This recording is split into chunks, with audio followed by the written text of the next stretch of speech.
చేతి ఏర్పడదు నువ్వు కదా అంటావు మరి నాకు తెలియదు అప్పుడు నేను పని చేయాలి ఇప్పుడు ఎందుకు మళ్ళీ ఊరికి దాని గురించి తీసుడు అరే నేర్చుకోవాలి పని చేయాలంటే అన్నిటికీ నన్ను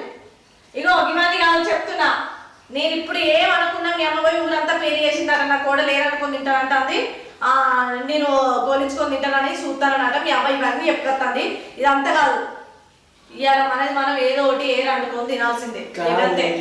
ఏరనుకొని తింటే ఎందుంటే చెప్పు నీకు చక్కగా వంటే రాబా బియ్యం చక్కగా పెట్టి రాబా నేర్చుకుంటా ఇప్పుడు అన్న కదా రానల్లంతా నేర్చుకుంటలేరా నేను నేర్చుకుంటా అది శీలమా నేర్చుకో మరి అది కూడా నేర్చుకుంటా నాది ఏరనుకొని ఇప్పుడు ఏరనుకోవడం నేర్చుకో కాదే మా ఒక్క కొడుకు చూస్తున్నారు ఏమంటే చెప్పు ఏంటి రాలేదండి మరి నేను ఎప్పుడు మామయ్యకి ఒక బిడ్డ నేను ఇచ్చిపెట్టి రాలేదా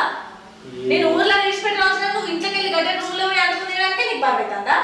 కాదు ఇప్పుడు ఏం మాట్లాడదు మరి పిలిచి మాట్లాడన్నా పిలిచి మాట్లాడు కాదు నువ్వు ఏమన్నా చేసుకోవడానికి సంబంధం లేదు మనమైతే